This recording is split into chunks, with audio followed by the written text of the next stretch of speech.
Hello everyone, it is Monday the 16th of March 2015. My name's Chris Ellis and we are reporting to you live on day 5 of the ProTip crowdfunding campaign. We have raised more than £2,500. In fact, I can now report that we've raised £2,650 because we have some pledges incoming which haven't yet registered on the chart. I also want to say thank you to BTCFeed who, again, unsolicited because I don't send out press releases, have done two really great articles on ProTip. Jason there did an interview with me over email, which has come out really well. I love that he's put in the shot of Ollie that I took. This is Ollie here on the right, everyone, and his name's Ollie Newport. He works in London. He's a filmographer, and he is very talented. And I've worked with him before. I highly recommend him. He did a fantastic job on the crowdfund. I'm going to be with him again tomorrow, so hopefully get some more videos out to you guys in the coming days. This is Leo here, the developer, and we also got a great error establishing a database connection apparently. Let's see if I can refresh that. No? Okay. NSA, man, that's NSA. Yeah. Okay, so the other article is not coming up. And I've also got a special announcement to make, which is thanks to the guys at TGBEX. We've got Adrian, who is from the Isle of Man, who is very kindly donated 2 of these 0.5 physical bitcoins, which you can get off of his website. We've also been given 2 of these very rare 0.1 BTC silver Casascius coins, so watch out for those tomorrow. We're going to actually put those on the Indiegogo campaign as special perks. We're just at the moment doing some last minute checks to see what kind of valuation we can get, because what we'd really like to do is send these out with certificates of authenticity with them so that you can be absolutely sure what they are. I can in fact tell you which coins they're going to be, and the links are below to the public addresses that are actually enclosed on the back of the coin. So you see here you've got like a hologram, and behind that is the private key, but it just shows you the first few characters of the public address. So one of the things we can do for fun is you can actually top up these coins by sending a small amount of bitcoins to these coins, and that will make this perk more valuable. So that's one of the things I thought would be really fun as well. So this has been really great. I also did an interview over the weekend with Ian from Cointelegraph. We've also had some really good love from Izabella Kaminska at the Financial Times. She's been tweeting about us today, which was kind of surprising because she's been very critical of Bitcoin in the past, but when I told her about this project, she was like, oh, I think this is a good way to use a blockchain. So I'm really grateful to all the people showing their support. One of the things I also want to do later this week is I want to open up a conversation about journalism, because we've had this problem at the World Crypto Network before, where we get lots and lots of emails from PR people asking if they can come on air and talk about some product or whatever, and we kind of want to keep things real. We want to keep journalism honest, and we don't just want to like have people talk about products just because they paid somebody. And so we think this app is going to be really good for journalists. Obviously I'm a journalist myself and I'm making this, so I'm kind of steering the ship. So yeah, so again, thanks again for all your support. I know there have been a few of my friends that have emailed me to say, yeah, sorry, I haven't got around to it yet. No worries, just get them in as soon as you can. We really appreciate every dollar. So let's open this up to the panel, shall we? So today's title of the show has actually got the word telematics in it, and we're joined by Shem, who's going to take over. If he's going to be anything like Saturday, he's going to take over as host. How are you, buddy? I'm all right. How's it going, guys? Can you tell us a little bit about what telematics is before I introduce everyone else? We was thinking of different names for the show today, and every week we like to come up with a crazy idea, talk about technology, the world. We're all tech heads, we love crypto, all that kind of stuff. And I thought it would be cool to talk about telematics, virtual reality, and stuff like that. We was talking about artificial intelligence the other day, weren't we, guys? And so let's start off with the word telematic derives from telecommunication and informatics. So it addresses our worldwide instant connections through machines. So that connectivity is led and continues to lead to the emergence of new patterns of communication, new power structures, and new ways to realize value. So in a sense, we're talking about extension of senses, virtual reality, and that sort of stuff. I don't want to just jump straight into that because it might be a bit dense, but I thought it might be good to go over to our other hosts for tonight's wonderful, pleasurable event. Theo, Thomas, take it away. Now that's not to be confused with teledildonics, right? Yeah. That's a different study. That's a totally different. Totally different, but important to bring up in comparison. And of course, we also want to show the QR code for the donation. So if you have Bitcoin and you want to donate to ProTip right now, you can scan this QR code on your screen. You can even pause the video, and the QR code will stay there indefinitely. You have plenty of time. We've been doing so good.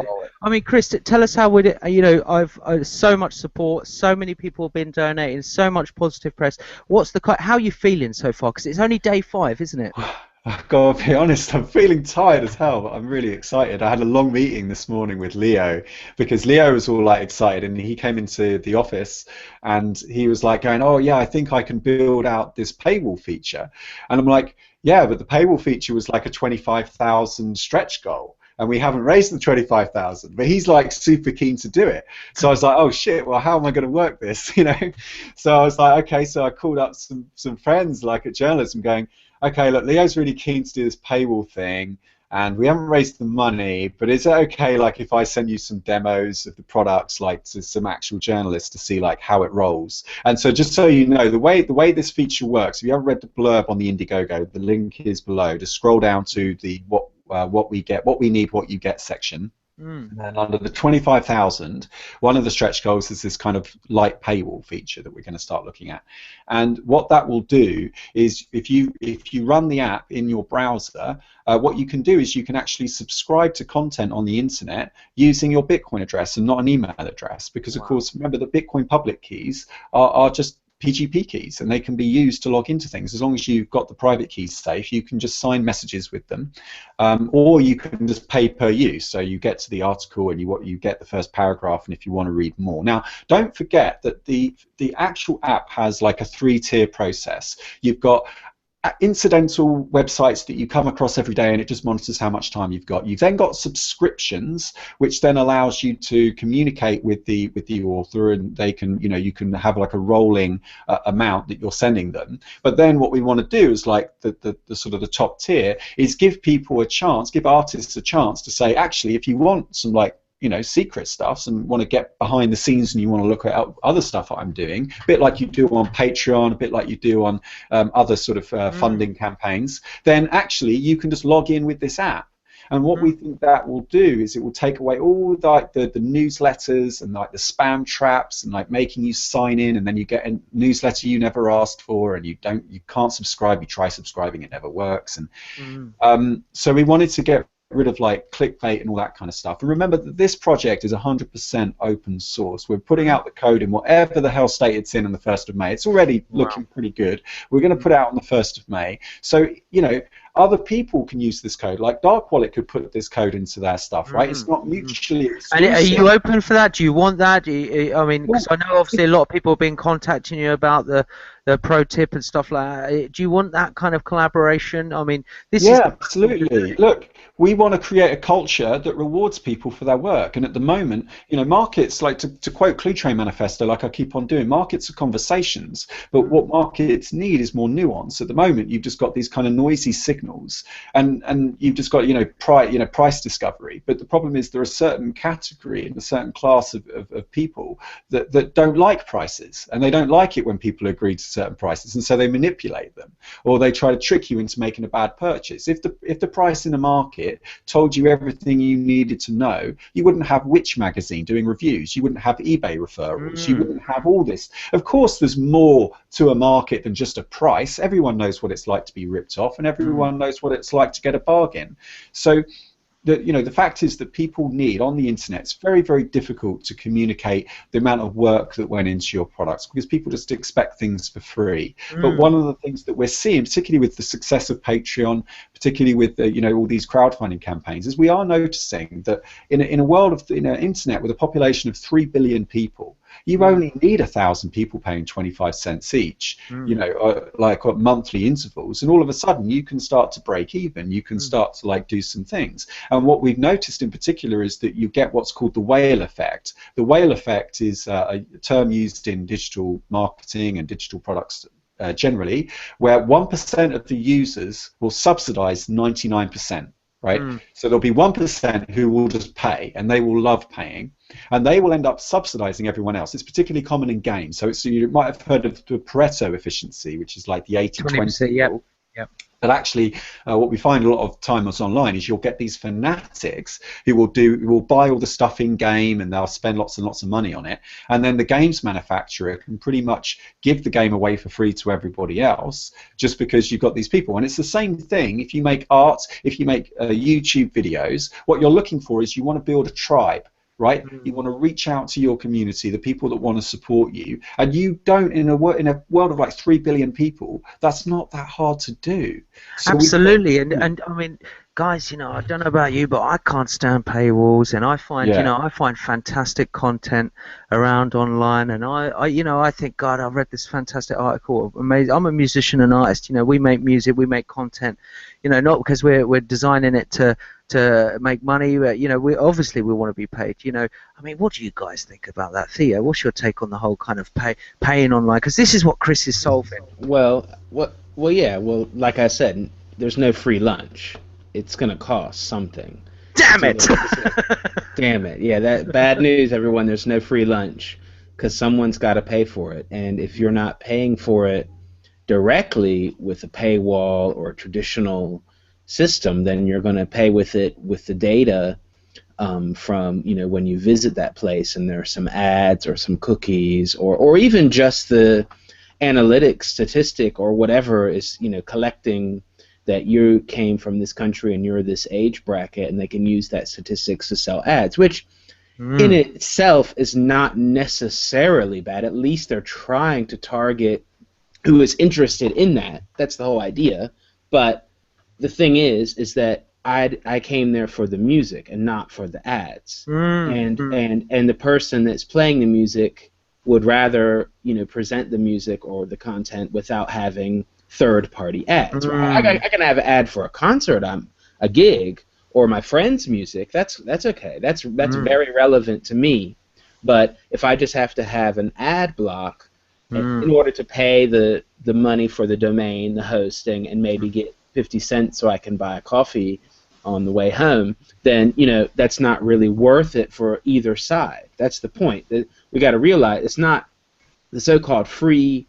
It's not free. It's not worth it for you, and it's also not worth it for the artist. So let's cut that out. Let's reduce that, and it's going to require, though, you know, a different way, a different kind of responsibility, a different way of acting, and everyone's got to think about that and question that and figure out, you know, what makes the most sense. I mean, for music, it's gotten so crazy that people give away so much. It's just like expected that you give away like 50 billion albums nonstop, you know, and no one expects to make anything. It's just like, well, there is a lot of stuff out there too, admittedly, but it's kind of overloaded and overstuffed. I don't see people. I mean, you can make. I guess you can. I don't know. You can make with live gigs. You can earn a little bit of a living, but it's pretty tough with just your online stuff unless you've got millions of millions of millions. It's similar to YouTube videos. You know, if you've got a million views, you might make a little bit, but if you have 5,000, which is kind of okay, you don't really get anything. Well, I think you're absolutely right. I mean, this is part of a greater conversation that dovetails in with our conversation that we was having last week. I know, Thomas, you're keen to move us on to our next subject. Why don't you take it away, buddy? I'm not sure about our next subject, but I thought we would welcome Christian from DogeRain. Christian has joined us, and I know you guys, we've talked about DogeRain before. I've said often if I was ever asked to do a speech at a conference, I would say, all right, get out your phones, install this DogeRain app, and then watch this. And then you just slide forward, and it would dump a little bit of Doge. Like you'd set it to locally, and it would just go to the room. And I think it's a really quick way to get people excited about cryptocurrency. Look at this. We can have these tokens. They're not worth that much money, but I can throw them out to you. Now you have some tokens. And I think it's a really fun way to spread crypto. So how's it going, Christian? Hi there. Yeah, thanks. That was exactly the situation you described at a conference or at a party. This was exactly our idea. Because it's now about 1 year ago. We were at South by Southwest after this one hackathon we did there. And yeah, and we were with the developers. We had exactly that moment. We were at a party. We were seeing our phone, saying, oh, it would be so great if we can give everybody in the room just Dogecoin, so that everybody can experience and having really coins and can play with it and find out what you can do with it. So yeah, and so it took us about a year to get something so solid that we're still working on it to get it more and more solid, to get it out there. So it's just to clarification, it's at the moment it's a free time project. We're funded just as a company, but Nikolaus and I are doing it, but it's private funds, it's free time at the moment. So so this is why it took maybe a year or so, and because support is not that fast. Features do take time, so we do doing refactoring on the code to improve scalability and all this stuff. So we're working on it, and I think about maybe give it about a month or two. So I think we kind of ready set for maybe getting into a growth phase, making it more public about it, because we are not doing about big marketing on the app right now. It's just going around on the Reddit, on the Dogecoin Reddit, and we see organic growth, even we don't market it. So we are right about to hit about 10,000 downloads on Google Play. It's also out there for iTunes. It's a little bit smaller adoption because people in the cryptocurrency world like a little bit more Android. And we see still people having fun on it, and we're just trying to experiment a little bit with a business model. So there we do the kind of bad advertising, because it's more like the idea when you catch a coin, you can see a little small message sent from somebody else, and this could be also somebody want to push you a link to you to watch a video, or to get you to show his website where you can maybe buy stuff with Dogecoin. So this is something now we try out to see if this maybe can give us enough profit to run the service, because at the moment we run at a loss, server costs and all this stuff. So we're paying out of our private pockets at the moment. So we try to keep it low, so that we don't have too much traffic to pay for. So yeah, that is the state of the Dogecoin app at the moment. So I can give you a little bit more info about it if you want. But I joined this conversation because Theo was sending me the link to the ProTip project, and it reminded me of a hackathon project I did 1 year ago, called Supporter App, where it was a little bit like the same. Idea, just reduced to an app. So just to give you a little bit shortcut what it's about, you see on the net or on posters or somewhere else on the street, you see a QR code with a Bitcoin address. You just scan it, and the app just collects the QR codes you scan, and then you send a monthly limit. So say it's 5 millibitcoins or whatever I want to give away to those artists, or even to those open source projects, because they cannot make a live gig and earn money, so there's another need even there. So and then once a month the app is reminding you, hey, it's time for your monthly donation, and then you kind of make a multi-transaction to all people you have collected so far, and it splits automatically your monthly limit and sends it out. And so it's also an open source project. It was just, for me, it was just a hackathon project, and it's out there on GitHub, but I haven't had time to work on it anymore. But I would like to maybe share a little bit my experience, because in some points it reminds me of the idea, and I still believe in this idea. I think this is very important to push a good tool out there that people can use and do it. So, Chris, are you open for some questions on the project? Yeah, please. And I'd just like to say there's lots of people that have this same idea out there, and I don't think that's a problem. I think we can all work together on this idea. I know the AutoTip project is similar, and I know that Frank had this idea, put it on GitHub. I think we all want to reward content producers, and if we can do it with open source and do it with Bitcoin, I think we can all work together. Absolutely. So I'm really excited about this idea. And I just want to say a quick comment about AutoTip is that I support this project. If Chris, who's behind it, is going to keep it open source the way he's been, which I'm sure he's going to, it looks like a pet project of his. Again, it was done at a hackathon. Then absolutely. In fact, we've included Chris's meta tag here in our code, which means you won't be forced to decide between which one you support as a website owner. Our app will support all the other schemas. This is called a schema here when you specify a particular meta name like this. So Leo and I will always be watching this space. We will always be looking at all the other competitors, and if they are philosophically aligned, that means they've got to be open source. They've got to stay within the scope of the original Bitcoin white paper. That means peer-to-peer. So if it's centralized and the wallet is offline and some other third parties looking after it, not a lot we can do. We can also support another company called TGBEX, which have just launched, and that is semi-centralized. But we can still support it because for the artist, what they do is they say you've got to download a plugin in WordPress. And we were taking a look at it the other day, and in fact, it does have a public key in there. So again, our app can see everything that you see in the browser. So we can go through all the code. I mean, I say we, obviously nothing gets sent back to us as developers, but the app that we write can look through all of the HTML, and if it sees a Bitcoin address, whether it's loose on the page, whether it's been put in the HTML header, whether it's embedded inside of a plugin, it will find it. So you won't be forced to make a decision as to which one gets supported, and we will continue to support all like-minded projects like this. This is not a traditional business and a company with investors and we've got to reach targets. This is a self-funded project so far. We want this to be community all the way, and we need to show these big businesses how it should be done. Cool. Chris, just a question about maybe when somebody wants to make, for example, a Dogecoin version.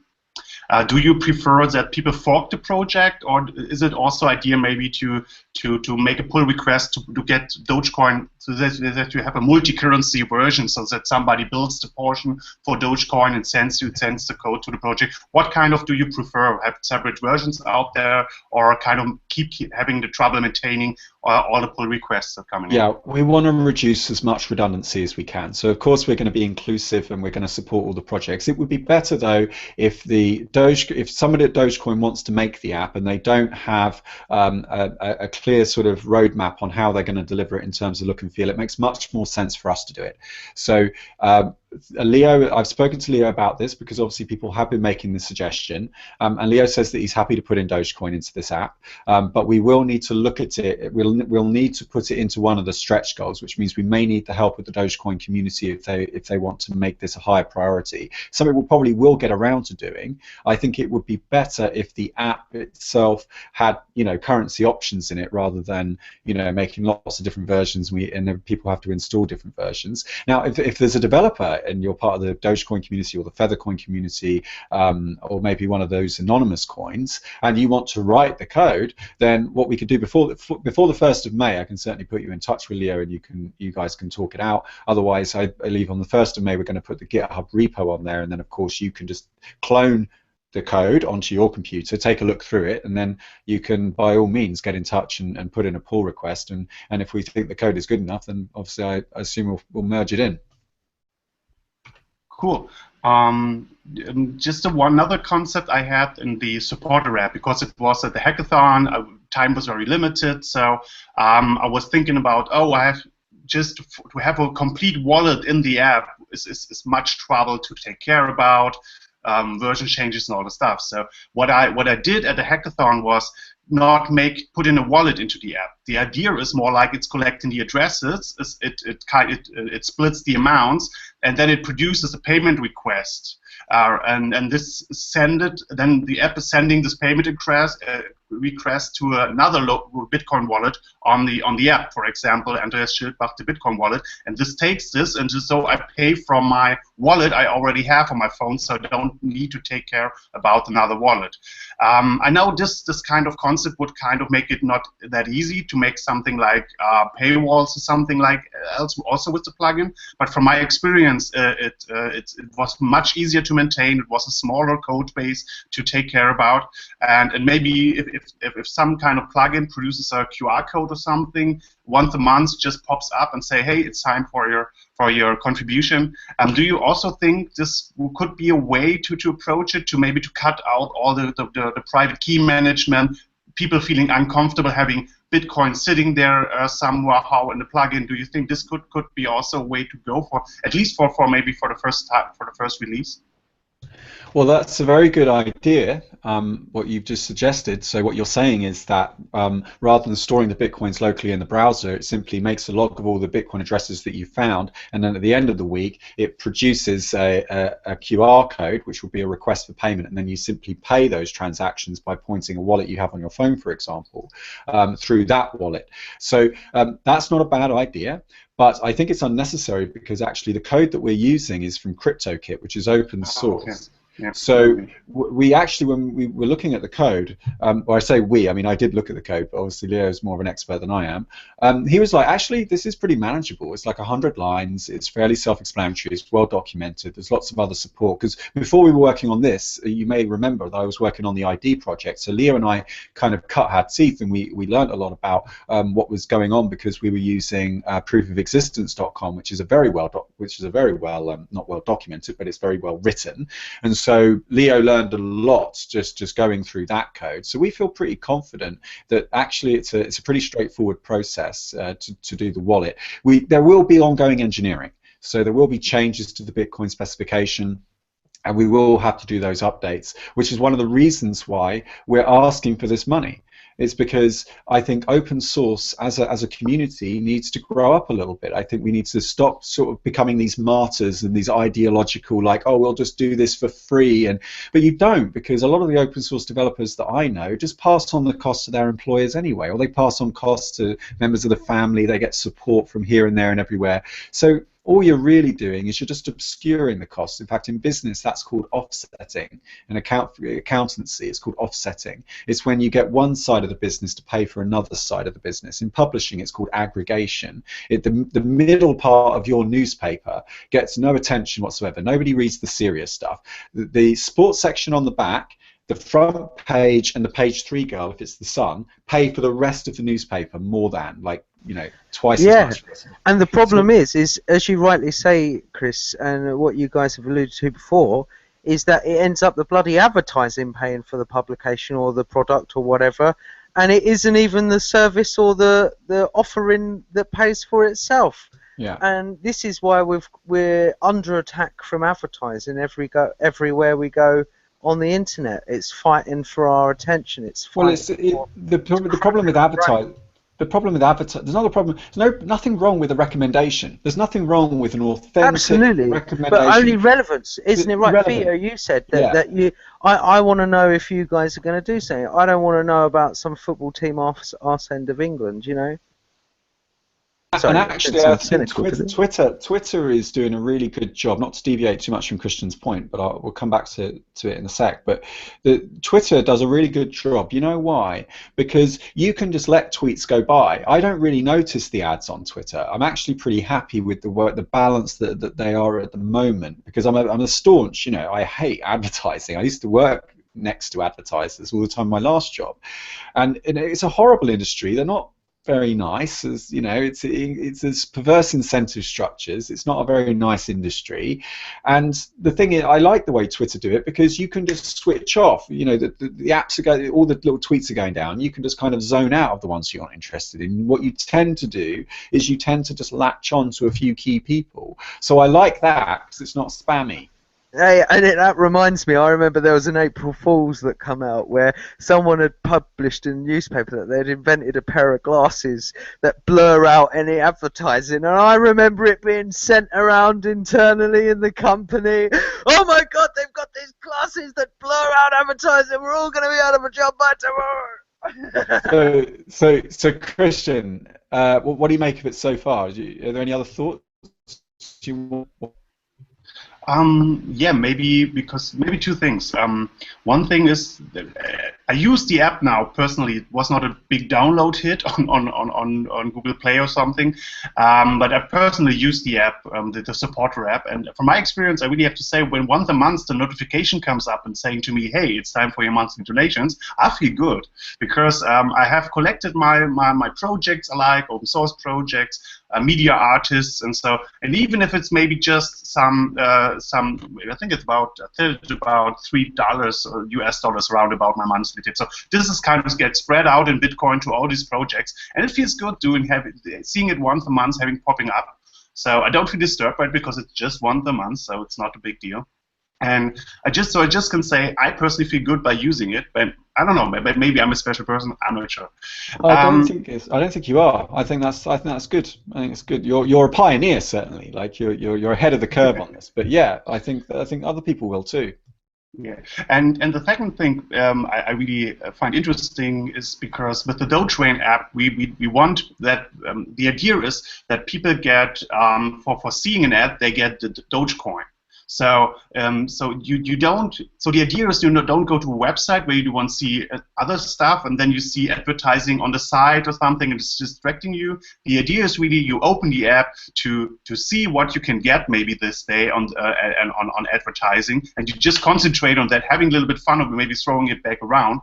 So, but then you have Dogecoin, or then you have some value you can distribute along the net. So, for example, if I have some way to connect very easily my Dogecoin app and the ProTip plugin, so I could really say, oh yeah, that's okay. It's not much that I have on here, but it just with one click I put it over there, and then I can spread it on to people I like. So I watch the advertising on a complete separate channel and give kind of the revenue to artists and content that don't have to deal with doing advertising on their side. So maybe there's Dogecoin just as an example, but I think there will be other apps or other places where you can earn like cryptocurrencies. So maybe this is a good idea, or maybe this is, you see the ecosystem coming together here at some point. Yeah, I'd certainly be worried if I was working in advertising right now. Yeah, right. I mean, what are they going to do? You know, if you make made for AdSense sites or something. I mean, you're dying a slow death. You're bleeding out. Slowly, I think, at this point. Well, guys, I mean, I do work in the advertising industry, all right? So I count that my probably opinion is pretty... Hey, well, you gotta spread this... Educate you, baby!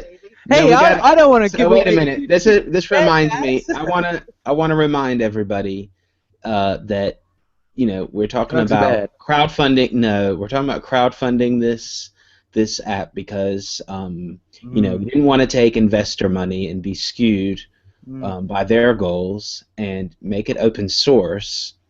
But if you want to end the madness, just head over to Indiegogo and there's the WTF function. So that's the WTF. It's kind of like It's kind of like WMD, but it ends the crowdfunding madness. Is it like you can put a little key in it and turn the key and it opens up and then press the button? Actually, that would be great. What I would like is if it had two keys. You have to have two people. You turn the key and then press the button. It's the nuclear option, and then it ends the madness of the crowdfunding. And then because crowdfunding is great, but we've discussed it's also become a business and a game and everything. And we are not crowdfunding promoters. We do other stuff. It's the same thing. I make music, but I'm not really a good marketer. I just know about it because out of necessity, to be honest. You just have to know it. You know what I mean? To be honest, that's the only reason I know anything about all that. It's not because I want to be a marketer, just because I make art and music, and you're like, well, you have to learn marketing. That's just part of it. But that's not what I'm here to do. You see what I mean? So let us do what we do by just pressing the WTF button. Press it now, people. This is the thing. Help these guys out. Change some lives right now. You can. Imagine this small furry dog. Right. Or if you can't do that, that's cool. Just contribute. I don't want to. I just want to remind people that that's one way to do it. I mean, isn't that what? That's what other people do when they share the love. Like, we only have one of these WTF buttons. You can only push it once. So if maybe you're really rich or you have a whole gang of rich people, you'd be the only one who could buy this. The only one in the world who could buy this. Absolutely. You'll be famous.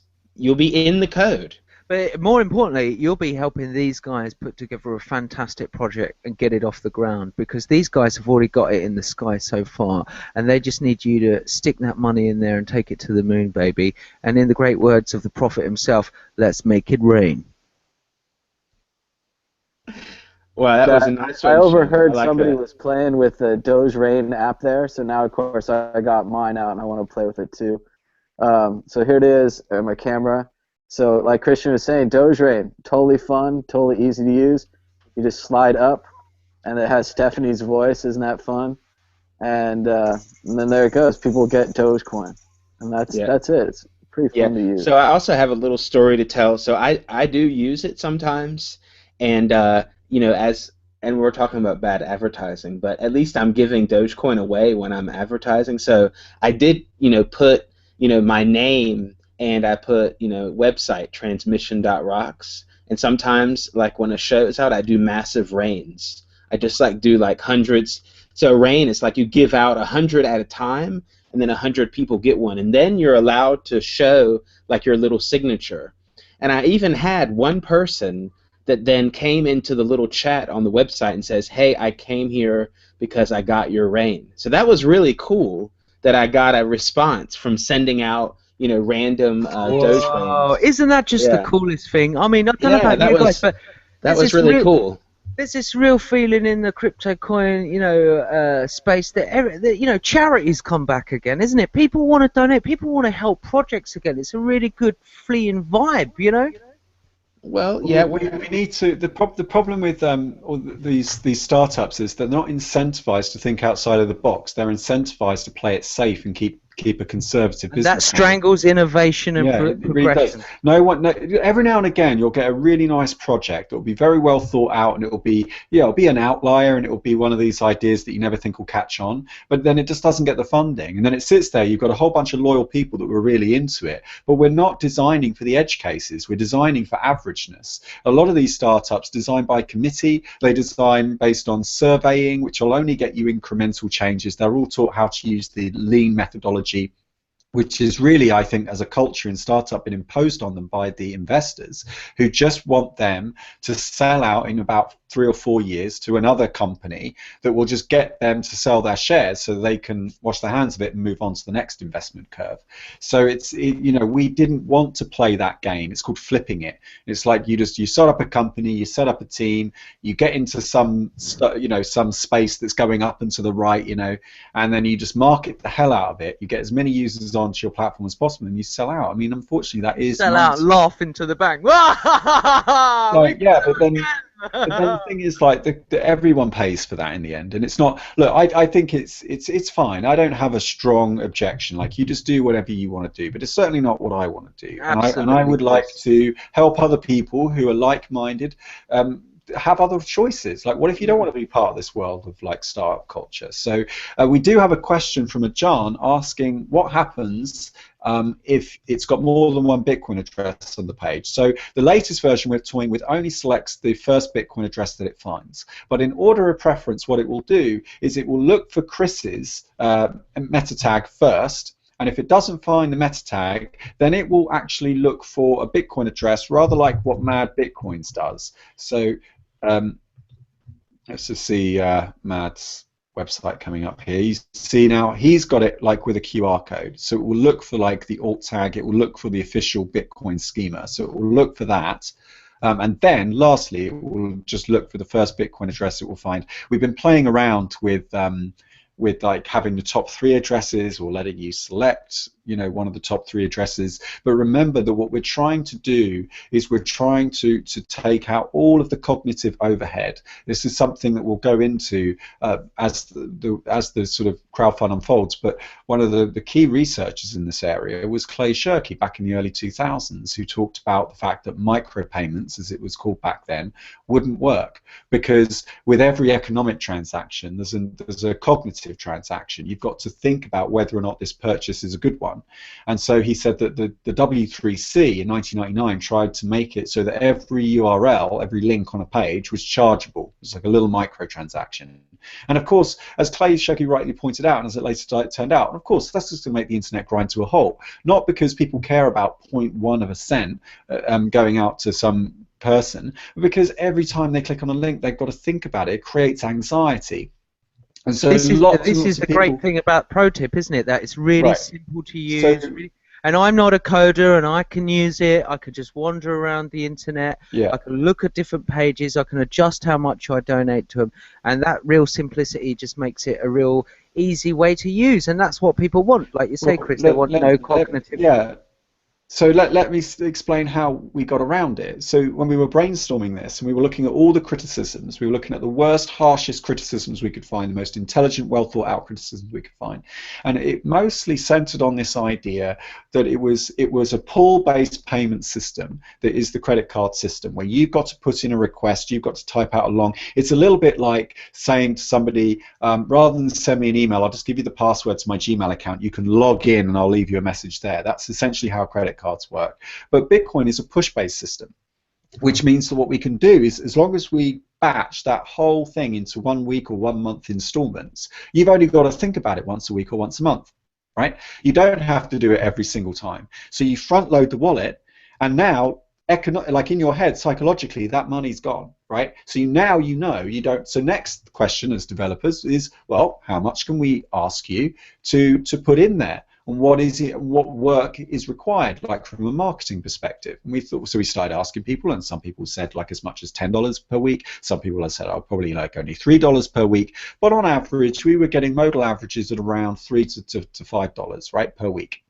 And I was like, well, that's more than nothing. And if you've got 1,000 people all paying you 0.25, you know, a week, that's you know enough to break even in a developed country. So we were like, okay, this is going to work. So if we know the work that needs to be done, we know that we can encourage enough people to top up the wallet to get enough funds in there.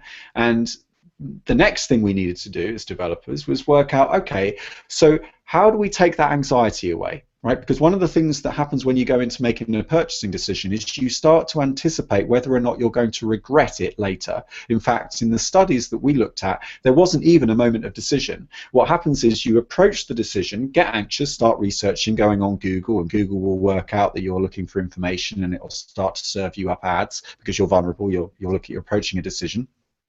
And what happens is you go straight from the am I going to regret this? Am I going to regret this? And then you go, and you're actually, what you're doing, interestingly, when you approach a purchasing decision, is that you're trying to excuse it. You want to spend the money. This is the crazy thing that they don't really teach you in business.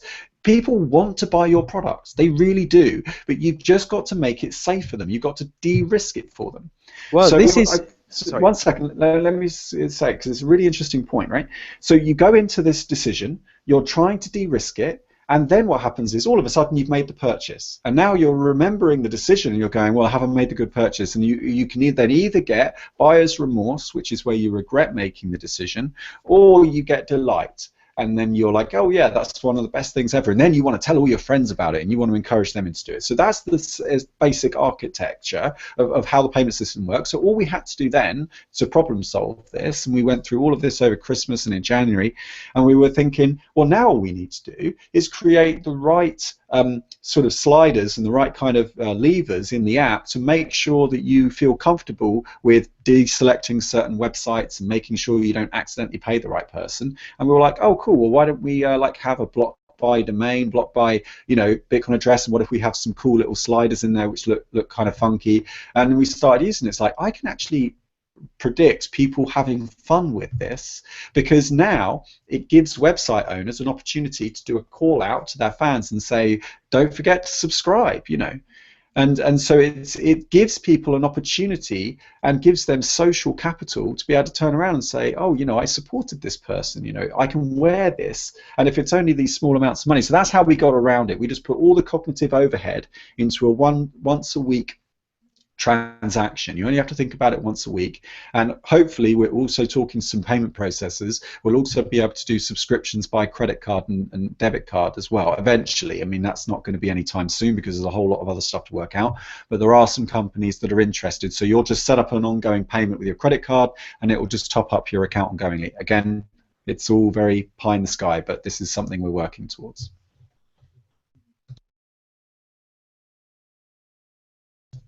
Very good. Looks like we've got a couple more questions from John. Do you want to address those, Chris? Let's do it. Yeah. Okay, so obviously I misspoke earlier about the pounds and the dollars. Sorry about that. And he's also saying the WTF must stand for will terminate funding. I like that. I thought that was funny. Cool. Okay. What's next? So Christian, did you have any? Did that answer all your questions? Do you have any others? I saw you nodding away there when I was talking. Yeah, the one thing is, how do you make it? Do you set a fixed limit, or is it once a week? Describe this process that's happening once a week so that we can get a little bit better picture. Yeah, so you just top up the wallet, and that top up lasts for 7 days. And so what it will do is it will take the average amount of time that you've spent on all the pages over that week, and it will rank them. At the moment, it's just based on time. In the future, we have ideas about, basing it on interaction. Did you share the link? Did you tweet it? Did you favorite it? That kind of stuff. But for now, it's just based on time, and it will only, at the end of the week, if you don't disagree, if you don't take any people off, if you don't block any addresses or any domains, it will just apportion the top 10. So it will just pay out the top 10 in order of preference based on the amount of time you spent on the page. Okay. Yeah. So what was do we want to talk about, what is it, what is it called? Oh yeah, so we can do a little gear change here. Yeah, well just 1 second. I'm pulling up the, I did post, I'm not going to do a screen share because sometimes my whole computer crashes, but I did post it on Reddit today, and let me see if I can get some questions here. So this plugin looks for blockchain addresses in any and every page you visit. The problem is that these addresses need some metadata attached, right, for the user to make sense of them. At the end of the week, you might end up tipping an address not meant for it. It might be worth waiting to Doge Tipbot launches and then building some type of plugin using this app. This plugin sounds like it slowed down my browser. Okay, so I think we addressed the two addresses or wrong address you don't want, but this is interesting. It says the plugin sounds like it would slow down my browser. Is that an issue at all? No, so we were surprised to see that it actually doesn't, because the timer only kicks in if it finds a Bitcoin address. So far, based on the testing we've done, we've used some older computers and obviously newer computers. When we actually roll this out, if you're a beta tester, you can test this by going into Chrome and going Window and then Task Manager. Actually, surprisingly, the worst offender of all the popular websites, social networking websites, was Twitter. Twitter actually takes up hundreds of megabytes of space in your browser, but ours doesn't seem to so far. So yeah, again, this was something we were expecting too, but so far so good, and we haven't had any complaints. We've had 20 people test this out on a range of different computers, so far so good. So yeah, I did post it in the R Dogecoin, so it's about Doge. That's what inspired Christian to come to, I think, a little bit. And yeah, it says, I wish someone would set up something like that for Wikipedia so I could donate a small amount of Doge for each visit. Alas, they don't want my Doge. But I think that's a good idea, because it's the same like we're talking about, and Wikipedia, I believe, is not a for-profit site, so they could benefit from something like this too. Also, I want to announce that someone has donated 1,000 Dogecoin to my Reddit address as a tip, so I will forward that 13 cents to the campaign. Thanks a lot. I really do appreciate it, even if it is only 13 cents in fiat. Yeah, but, man. Yeah, it's great. I didn't expect it. I just thought, oh wait, let me pull up Reddit and see if anyone responded. 1,000 people do that, man. I mean, that's sort of it's the spirit that counts. Exactly. I'm surprised. Okay, and yeah, and this is a good question here. Can you back with Doge or BTC? So at least one person is interested in. Oh, okay. Yeah. Well, I mean, they could tip to me or someone, but we could set up an address. Yeah, why not? I've got a Doge Wallet client on my computer. Yeah, I can set that up. We could set that up, and I will, tell them, hey, we do have that option, and let's get this thing going. Let's collaborate, and let's do this. That's it for Reddit today. Very cool. Yeah, we would definitely. Oh, isn't that great? Welcome the support of the Dogecoin community. It'd be great to have them on this project. Yeah, and what a pleasant and friendly community they are, those guys. Yeah, so tell us what. I don't want to change gears too abruptly, but I'm interested. Let's change gears, baby. Tell telecommunication or what is this? Telecommunicate, right? So the other day, ladies and gentlemen, we was talking about the Internet of Things, wasn't we? We was talking about artificial intelligence. We was talking about the future and interconnectivity of devices, people, and things. And I stumbled on something that I thought would be quite similar for us to chat on and kind of take that conversation a little bit further in the future.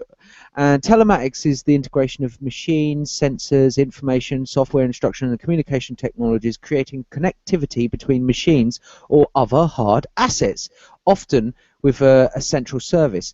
Now, I thought this was quite interesting because telematics also joins with the notion in a social cultural sense and technological communication sense of telepresence. So telepresence, television. Can anyone think of another word with telly in it? My brain's gone dead. Well, it actually comes. So actually, it comes from the word teleological, and teleological in the Greek just means to be beyond oneself. So you're imagining. Now, the thing is that the only thing that we have evidence for is the present.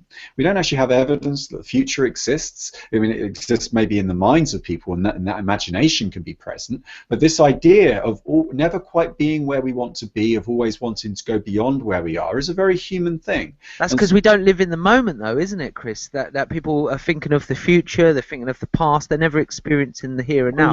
Well, the thing is, you always are in the present, and if you've ever practiced, meditation techniques, what you're taught is not to try and stop yourself from dreaming or thinking. The point is to be conscious of the fact that you are dreaming, and so you have the dream, and then you don't realize, and then you do realize, and you just pull yourself back in the present. Because remember, even when you're looking, even when you're dreaming, you're still here. Even time is elastic, and so what happens is that you imagine a future that isn't real. The imagination blinds you to what's going on around you. You drift off into this world, and then suddenly you come back. And what happens is that people keep comparing their dreams to the reality, and they go, "Does this match? Does this match?" In fact, this is called the quantum Zeno. There's a theory in neurology, like quantum Zeno effect, which is where you keep checking the status, like, have I got the ice cream yet? Have I got the ice cream yet? Right?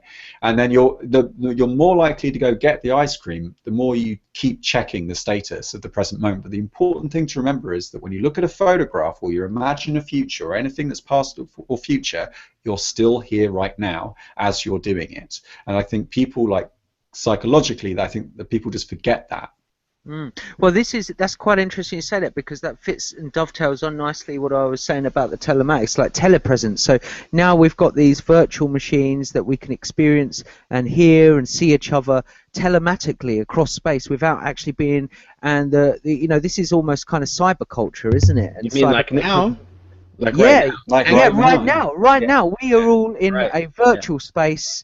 And if we couldn't see each other, notions of gender, sex, age all disappear in this kind of virtual space, this amalgam.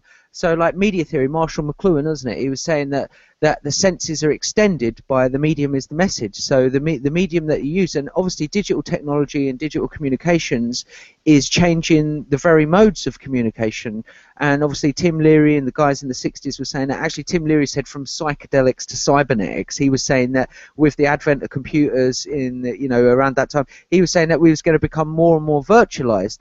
And I thought that fit quite nicely on, guys, as a philosophical perspective from what we were saying about the Internet of Things, because the future, what happens when we are all, people think of this kind of dystopian plugged into machines and stuff. I mean,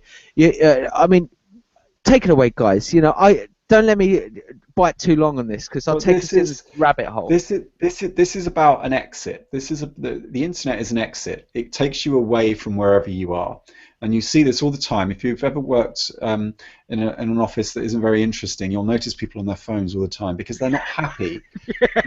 They want to be somewhere else. And so the internet, we go online to get offline. We go online to find out. Now, this is like the same. Wait, pause, Chris. Can I add to that, quickly? You say, wouldn't you say that people gravitate towards things that are similar? Through, you just said there, you said people go offline to go online. They go online. But where are they going? They're going to things that are similar. all What the do you guys in mean? the room, You mean? like all of us, we're talking Bitcoin, we're talking technology, we're all interested in the same things. Okay. We're in the same room. Right, yes, but what we've noticed that every online action has a corresponding and preceding offline event, okay? All right. So online events are caused by offline events. Now, this then leads to something called suspicious simultaneity, and it often gets quoted in different ways, so try Googling it and see what comes up. Suspicious simultaneity is when, oh, I had the same idea as someone else. I was working on ProTip, and then Chris was working on AutoTip, and they kind of coincided a little bit. And what happens is you get, well, this is what leads to virality on the internet, is that lots of people have a similar idea at about the same time, and then when you walk into this world of like lots of shebais all coming up on your screen going, well, lots of people all think that this shebay thing is cool, so it must be cool. Right? Yeah, but couldn't and just adding to that fantastic comment you just said there, couldn't you say that that kind of collective consciousness, like you know, people thinking up Thomas Edison coming up with the light bulb, and then Nikola Tesla coming up with the light bulb, isn't that some kind of collective consciousness thing? No, it depends Are whether we you're seeing that today? metaphysics. It depends whether you're a metaphysicist or an empiricist. So if you're a metaphysicist, yeah, you want to talk about other realms. You want to talk about other realms, and you want to ask deep questions about where does decisions come from, where do we go when we dream, and all these questions like this. But if you're quite empirical, if you're epistemological, you're quite scientific, you just want to say, no, of course that's going to happen. In a world of 7 billion people that have broadly the same genetic base, that have the same capabilities, same functionality, and they're looking at, broadly speaking, similar information in the world, of course that you're going to get simultaneity. That's just a question of chance. So there's two different views in philosophy on You're so right. And Chris, do you know what I say to those guys? I say, well, I may be in the gutter, but I'm looking at the stars. Well, another thing, isn't it a little bit? But I mean, they could kind of connect a little bit. I mean, you know, about like, well, I guess it's kind of metaphysics. I was going to say like vibrations and right, kumbaya and all this very... stuff. I mean, it sounds like really kumbaya and all this stuff. You know, let's all hold hands. But really, you do kind of create. You know, you speak and you do these actions. It does cause, you know, scientific, physical, physiological, across space. I mean, that's also. I mean, I don't know if that falls into the. But listen, guys, I was just wondering if that could also cross with the empirical viewpoint I'm kind of assuming that all of us are gone beyond the kind of mechanical paradigm of our position in the world and reality. And you're exactly right, Theo, because you know modern science and you know multi-dimensions. You know, there's a whole host of new sciences that are showing that the universe and the way we see it isn't the way that this mechanical, you know, reaction universe is the 18th, 19th century, 20th century ideology. And yeah, I think you're absolutely right. I think ideas are progressive. I think interconnectivity is increasing. I think the real key thing that I wanted to comment about the idea of telematics, telepresence, virtual reality, Internet of Things, is that there's a exponential increase, not just in computer technology and its the way it's changing the very modes of communication for humanity across the globe and you know beyond barriers and stuff like that. It's increasing the interconnectivity of us.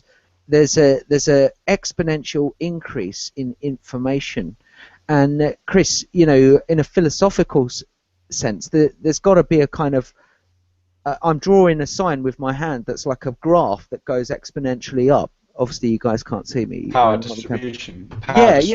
Like so much connectivity, so many devices. So you know what happens when we didn't talk about. I wanted to talk about briefly. You guys seen the Oculus Rift, right? Cool. Yeah. You know, I was just flicking through the news. The porn guys are looking at that now. 3D porn. We're going to have computer games. We're going to, you know, product placement. Blah blah blah blah blah. You know, but this kind of it's like. The problem with computing for the last 10, you know, since the 70s or whatever is it's two passive interfaces. It's a screen, keyboard, and a mouse. We've got to get it on our head. We've got to get it jacked into our brains.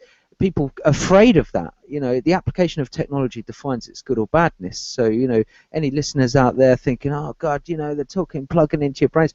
I actually think that technology can extend us, can extend our senses. It's extending our senses already. We're already sitting in a room talking in this virtual environment, you know, and hopefully if you guys pull it off, you know, we'll be donating to each other everything we look at and that kind of thing. Anyway, Well, the thing is, though, distance is very deceitful, and just because things exist at a distance doesn't mean that they're not relevant or virtuous. The reason we use the word virtual to describe the internet isn't because it doesn't exist, it's because it's what's important. And so the word virtual is really relates to our ability as individuals to discern, to make decisions on what we care about. Where you go online isn't based on economics or physical barriers. It's based on what you care about. Because of opportunity cost, everyone has the same number of hours in a day. You can only be doing one thing at a time, and as a result, where you go online is usually something you either really, really care about and love, or it's something you really, really hate. And that's why you get all the troll wars, particularly in areas like feminism and libertarianism and all of these kind of very vexed issues. People, keyboard warriors, will just stay up all night. Somebody on the internet is wrong, and they will just keep on doing it. And this is because it charges us. This is what it means to be a human. It means to care. Means to take care of things. Now, what's interesting about all these telecommunications devices, if you think going back 5,000 years, information technology as an industry is probably the only industry in history that has never abated. It's never slowed down. It's never gone, down in price, and that's because the truth never loses its value. Even if you lie, you still need to know what the truth is. So the truth is valuable to everyone. Now, there's a famous saying, right? The truth will set you free, but first it will piss you off. And of course, there is a latency that happens where some people embrace the truth sooner than others, and it's not that the ones in denial don't know what the truth is, because in order to know the truth, in order to be in denial, you have to know what the truth is, otherwise it's just ignorance. But what happens is they go through a process of, I'm not admitting it to myself, I'm not admitting it to myself. It's a little bit like when the alarm goes off in the morning and you refuse to get out of bed. So this is kind of what we're going through at the moment with the financial industry, where you've got one small peer group that work in finance and banking and government, and they want to prop up a system that by all accounts isn't going to work, but they're able to keep the lie alive by pumping fake money into it, and everybody else is going zoning like, I know I should care about this, but I just can't be bothered right now. I've got to feed the kids, I've got to get home. And they're just like putting it, I don't want to wake up, oh, these guys have got it under control, these like geeks, they know what they're doing, Bitcoin's coming, I just don't want to get into it just yet. And so it just becomes this process, like, we are very, very tribal, and we act like herds, and people wake up one by one. It's not going to happen like overnight. Now, eventually we'll probably reach a tipping point, and there probably will be like all of a sudden you're told that the banks are closing and you can't get your money out, and everyone rushes to the ATM. They always leave it a bit too late, and that'll probably be a great opportunity if you play the markets to start leveraging that. But we saw it in Cyprus a couple of years ago. But one of the interesting things about the internet is it's just a stack of protocols. That it's not really that you're telepresent. You just feel like you are. So what happens is the way HTML is loaded into your web browser is actually one bit at a time, and a bit is one element of surprise. So if a coin like this physical Bitcoin here, if you toss that coin, it has one bit of entropy. There's one way in which it can surprise you, and the page is actually downloaded in a sequence. You have to wait for all these bits to come in, and then what they do is they make up a mosaic. Now, the cadence, the speed at which those bits come in, are so fast that you don't notice. It's like an animation. It's like watching one of those flick books where you flick through, and it's so fast that what you then see is combinatory. So you just see a web page loading up, and you see a picture coming in, and you see text going on. But actually, that web page is loading up one bit at a time, because these are binary devices. But what's happened is we've made discoveries in science. We're able to send electronic signals down to cables, and this table, this sequence of events, is compressed and is made so quick that our sense perception realizes it as a three-dimensional environment. When you look at the two-dimensional screen, your brain brings a past to a future and weaves out this complex three-dimensional moment. So you lift, your mind will lift the lines off the page, and you will start to introduce ideas. There's actually some really good research that I probably won't remember the name of right now, but it was done at MIT, where they actually show how much our eyes deceive us. And it kind of sees, like, you can look at a picture and you could swear blind that it was like this, but actually it's like this, and it's because your retina is part of your brain, and it's actually interpolating and working stuff out that's in the image that isn't there literally, but you feel like it's there. Wow, that's pretty deep. So Christian, what are you thinking? Sorry, we haven't spoken to you in a while. What do you tell us about this?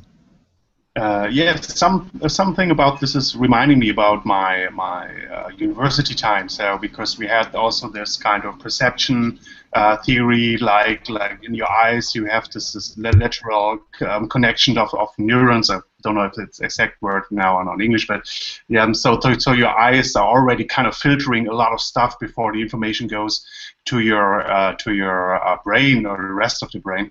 So yeah, so we're constructing reality. So and then the interesting thing is because we were thinking about from a lot of people coming at the same moment to the same idea. Right. Pure statistically, there is, but there's also this medium that is connecting us, giving us the kind of same connection, putting us into the kind of same state of mind and the state of, because everybody heard about, okay, the Bitcoin. What can Bitcoin do? Bitcoin can make microtransactions. Okay, yeah. So how this would be a great way. So a lot of people think getting the same ways of thinking connected through the web. It would not happen if we just stay and read newspapers and just TV. So I think what we're seeing here is really happening just because of the internet and because of reconnecting our minds kind of through these information channels. So yeah, so there's a lot about to it. So. Well, I think that's right. You're mentioning, you make a good point there about we could just be reading newspapers, and one of the reasons why publishing is having such a stressful time is that we have a Darwinian effect where one group of people are getting access to information that another group of people haven't got yet, because some people are online and getting their information and some people are still getting it. Now, what's interesting is that there's... No, wait. Some people are choosing their information and some people will be giving their information. Yes, and isn't exactly. it Tim Leary said, your eyes are the windows of the souls, viewers. Choose the information that goes in. And isn't this the beauty of the internet, that these days we can choose the information, we can choose the nodes and nexuses of people that we gravitate towards better than ever. You know, I see so much potential and so much progressive change culturally, globally, with the wonderfulness of the technology that we've got today, and I see no fear in it. You know, what do you guys think on the take that a lot of people get afraid? Oh, you know, the internet. You know, you know, everyone's lonely and sitting jacking off to YouPorn. You know, social isolate. You know, I genuinely believe that application of technology is its judge of whether it's good or bad. Well, I just want to quickly just mention, this is the research by, I think it's Edward Adelson at MIT, and the thing here, you can really have fun with this image in Photoshop. Square A and square B are actually the same color, they're the same shade of gray, and you can go into Photoshop and use the color picker. And I've seen students, when I used to teach, I used to give them this image to play around with, and they just couldn't believe it. They were in Photoshop and they're like, I cannot believe that it's the same color. But it is because of the way we've evolved over time. So you know, you are seeing, when you see and hear things, it's already happened. And actually there's certain distances, because obviously you can see things, anything from here all the way out to the farther reaches of the universe, right? When you hear something, it has to be within a few miles. Now, if you want to smell something, it's got to be in the same room as you, and if you want to touch something, you've got to be next to it, and if you want to taste something, it has to be inside of your body. So there are distance indicators that come with all of our senses, and that they're also very temporal. Like, for example, to listen to music, you have to travel through time, but to look at a still image is pretty instant, right? And so all this stuff gets very, very interesting very quickly. So we're talking about telematics, in case you just tuned in and you wonder what the fuck's going on. Telematics, everyone. Telematics is really about the way we get away from the present of where we are and we get to a future. And by future, I mean something that by definition does not exist. If it did, it wouldn't be the future anymore. It would be the present. So it can't just be like that famous quote by, I think it's Gibson, who said that the future's already happened. It's just classic. What a great book as well. Great. Yeah, it was Gibson, right? It was William Gibson, right? Yeah, William Gibson, the guy that coined cyberpunk, I think it was, or something like that. And I want to add to that the telepresence and also synesthesia. Does anyone understand? Synesthesia is the mixing of the senses. And there's a fantastic term coined by, I think it's Dr. Hugo. He's an artist, a Belgian artist. He said that telesenses and telesynesthesia, that these distance-based extension of our senses actually blur the senses. And when you think about virtual reality and proprioception, where your body's positioned in space, and and obviously LSD and things like that, we can start to see a world and an eye into a world where different modalities bleed, interact, merge, change, new senses emerge. Has anyone heard of the guys that put the magnet in their skin so they could feel electromagnetic fields? Has anyone heard of that? Well, yeah, I've heard of it. I mean, maybe it's just me. I guess I'm a little skeptical of some of that. I mean, I'm not going to put magnets in my ass. Or I'm not going to implant a Bitcoin, whatever that guy did, in my thing. It's just too freaky. I don't know. Maybe I'm just too old now. No. I understand your fear. Look, dude. I mean, shouldn't you be able to feel the magnetic field as naturally. We are? You just have to tune into it, and train yourself to do it theoretically. Gold star for Theo, everyone. You need to. That's the thing. That's the where's our Buddhist monk to jump in this? Usually, guys, we have a Buddhist monk always on show, and he would be able to fly in. I'm sure he'd say something like, "Hey, man, and I think that's true because they found out that birds and other animals perceive, like bats, they see sound. Dolphins, they see sound. Their perception. Could you and anyone see Johnny Mnemonic or whatever the film was where the dolphin connected up to virtual reality, dolphin swimming around in cyberspace, stuff like that? Kind of crazy stuff like that. But when we start to look at the way they think that animals see the magnetic field of the Earth, so that's how our birds are navigating. There's neurons inside there, and remember, we've got the same DNA as them. So I think you're right, Theo. I think with a little bit I think people underestimate how powerful humans are with the correct training. Yeah. And so I think that that's. I mean, I am not. I want to get away from being too dystopian, to be honest. But what I did notice is there are some things that we limit our potential sometimes in some ways because we got the phone right here. You got the phone, right? So think about it. How many numbers do you remember right off the top of your head by heart? I bet you not very many.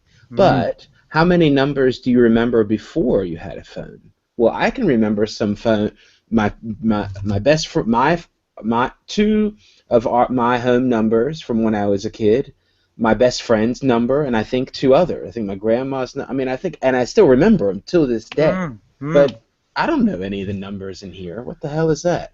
So I just outsource that part of my brain to here. Is that good? So I can use it for something else? I don't know. I'm not totally convinced. This is a moral and ethical question of the usage of technology. About what do we need to? How do we want to do this? We need to. We just need to. As long as we know what we're doing, then it's okay. But I think that we're not always thinking about it. And it's the same. When the navigation machines came into the car, I said, I don't trust it. I'm really skeptical. What are you? You're crazy. Tinfoil hat. I said, yeah, but you're not gonna know where you're gonna go. And you're gonna. What are you gonna turn that on to go to the bakery in the morning? I mean, come on, I think there are people like that don't know their own town. And I want everyone. It sounds weird, but you can do an experiment. So just leave your phone at home for like a day or two, and you will. It's great. Theo, I do that regularly, and my ex-girlfriend never contacts me. Meet me here in 5 minutes or a half hour, and you just meet them magically. Yeah. How that works, and that's what I'm talking about. That because you brought up that magnets and all this kumbaya talk about all this stuff, but it's true. Yeah, that's what I'm joking. But it really does work. You're just like, I have a feeling he's around the corner, and they're there. Yeah, I think what is that technology, or are we? I just hope that we're not removing that with the technology. You see what I mean? I hope that we still have that power Also, I mean, it sounds kind of like, you know. No, Theo, this is the great debate about the integration of high advanced technology on humanity. Are we going to be slaves to it, or are we going to take responsibility for ourselves? People just doing everything on their phone, not knowing anything, sleepwalking in their lives, you know, and looking at their phone all day and not even. I saw someone at a bar, Ridiculous. and they had the navigator on the phone, and it's like home, you know. You are in front of your home.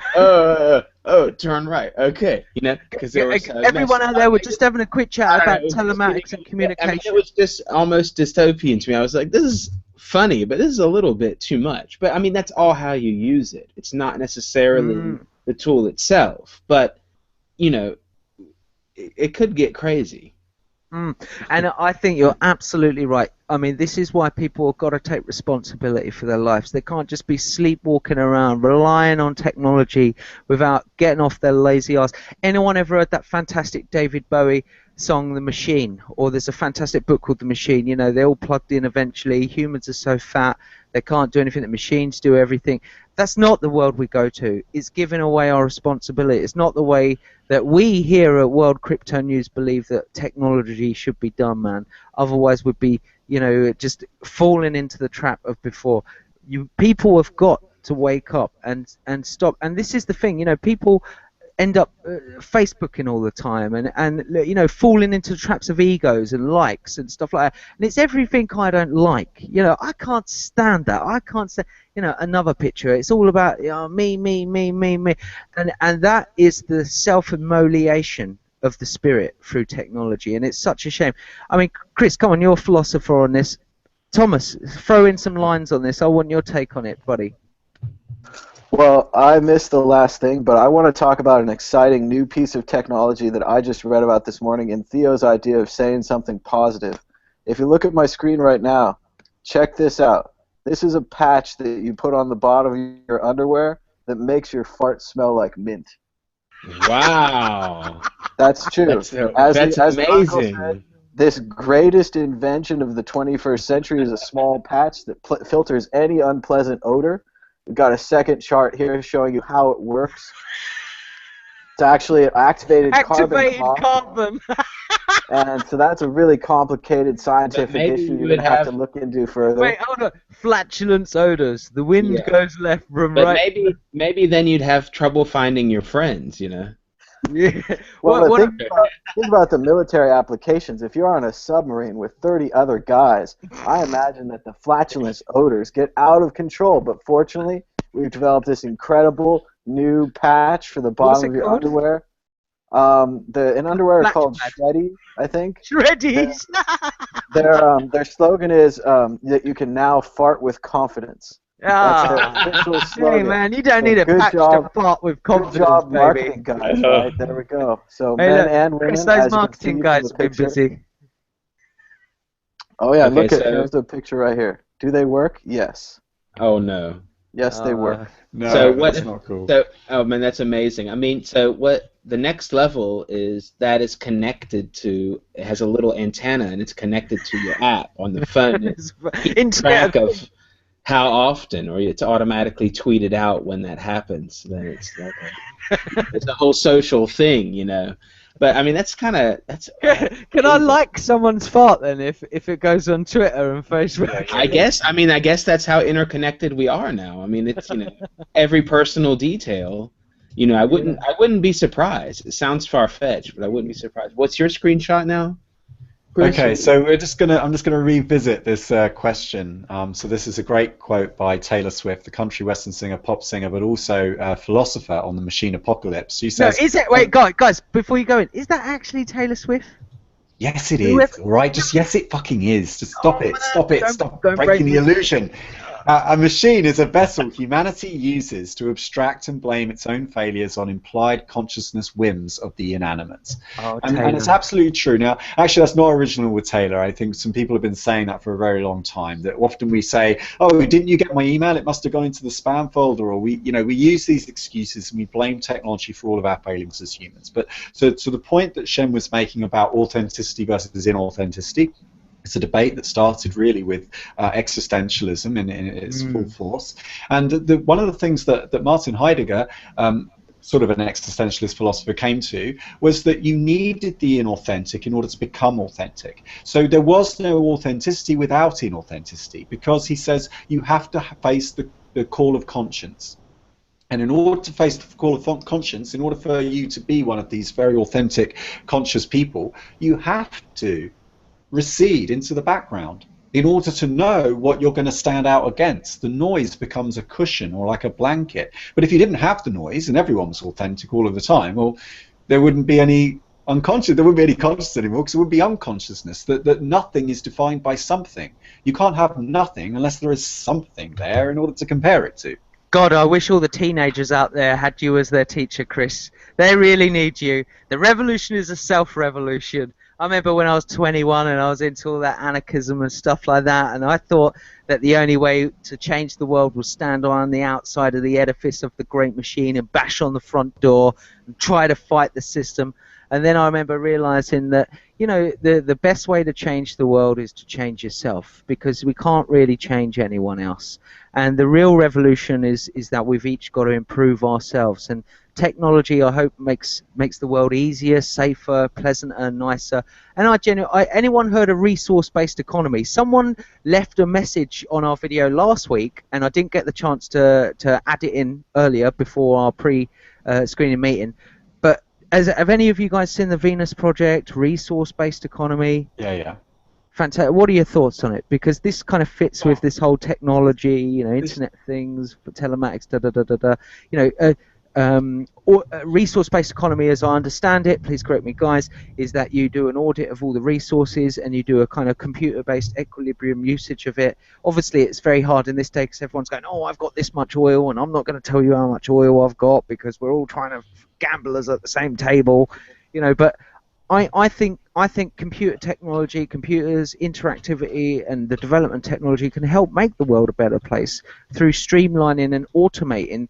You know, we wouldn't have all these crappy jobs around the world that are pointless if we could use technology a little bit more clever, you know.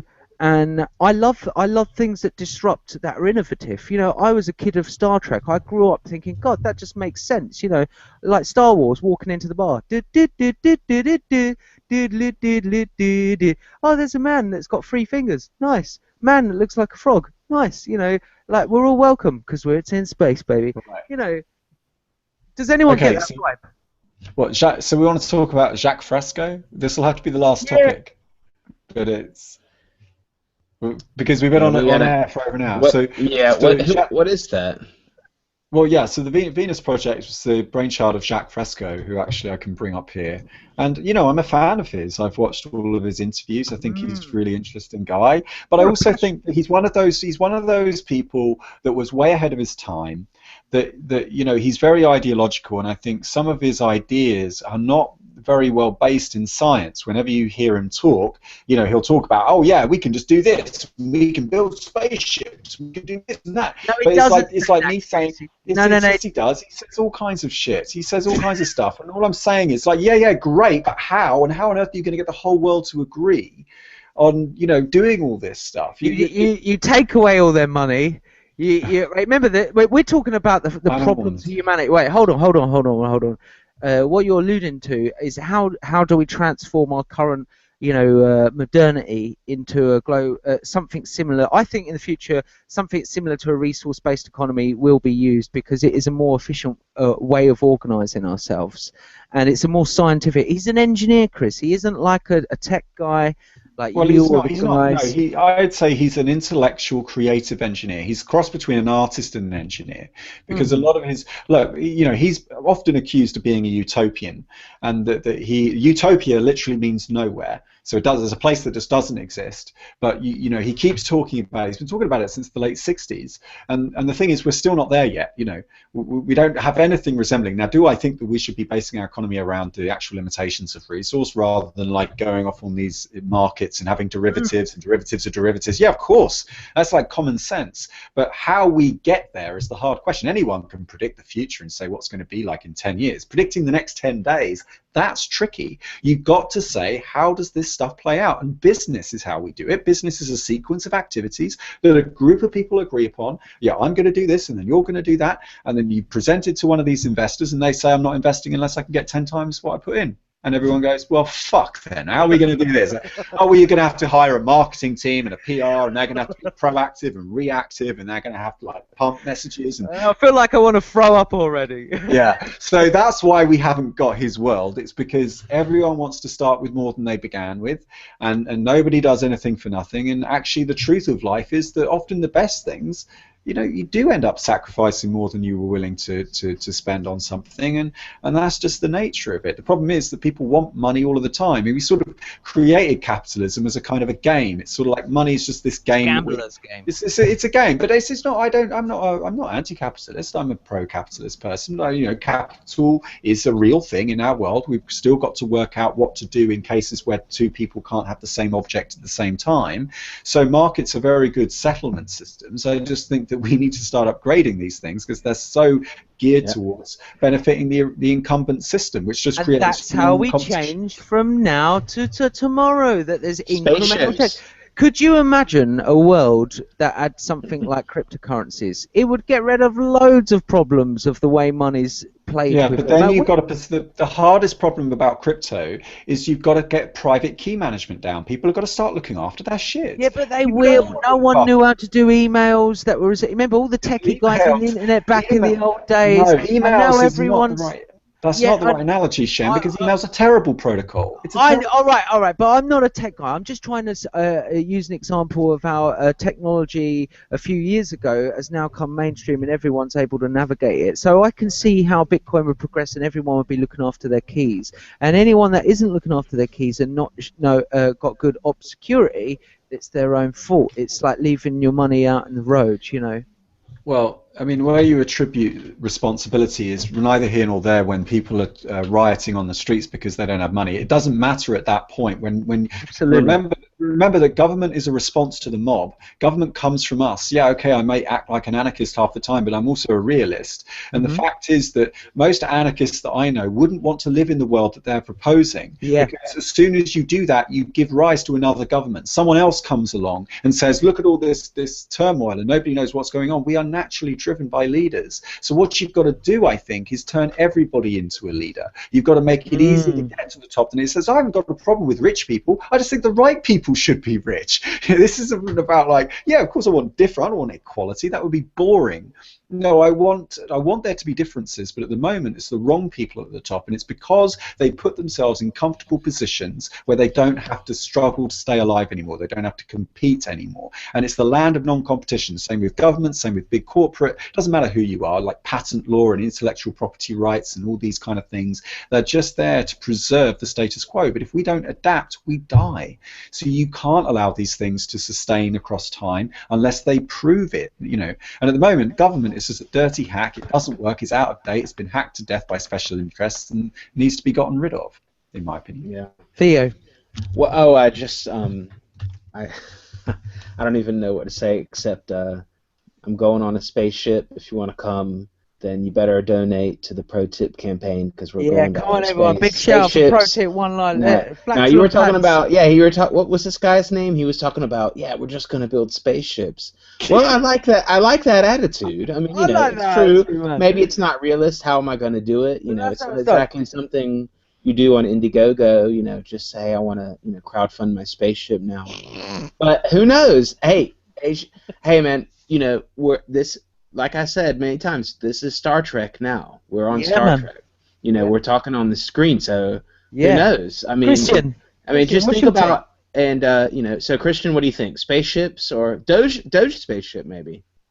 Oh, for sure. Yeah, so for getting to the moon, the spaceship needs to be big. So yes, I think I'm not sure with kind of if it's a crowdfunding thing. I'm not sure Indiegogo, the central service. So maybe somebody has to do my fork of the Lighthouse project. So where we can make a doghouse or whatever. So software where we can crowdfund directly on the blockchain or something. So, but I think we just need to build the tools that we can do it together. So. And Thomas, any supports? I think guys, we're coming up to the end of today's wonderful show, isn't it? Well, I mean, I would say like everyone else, I like the idea of a resource-based economy. I'm not sure how you bootstrap it, how you change to the resource-based economy, and that's what I noticed in a lot of his videos. And I watched Thrive, I watched Zeitgeist. They introduce his ideas very well, and it sounds very good once we've switched over to the resource-based economy. But no one ever talks about the in-between time, and that's what I think a lot when we look at Bitcoin. Bitcoin is already here, it's already real, and we can use Bitcoin to transition between this economic world to the economic world of Bitcoin. So it works from a bootstrapping perspective. Absolutely. And the other thing I want to say is that every time Captain Kirk in the original series finds a planet that's run by a computer, as would probably be the case in a resource-based economy, he immediately destroys that computer. So that might be a lesson there as well. Maybe we only want to be really efficient, but the realities of that efficiency, we lose a lot of our humanity. So I would watch out for that. What happens if when we're being farmed? Exactly, and that's what all the Matrix movies are about. Even the really disappointing Jupiter Uprising, or Jupiter, I forget the name, the latest Warshawski brother and sister movie. Pretty disappointing, but there's maybe 3 or 4 minutes in there where the rich people are farming the normal people. They're farming whole planets of them so that they can be immortals and live forever and be young all the time. And that's really what we're saying. Like, is that acceptable? Is it acceptable to farm all these people? Absolutely, because I'm always, and I still believe in this strong that the spirit of man, that we, humanity, the 4 races of man.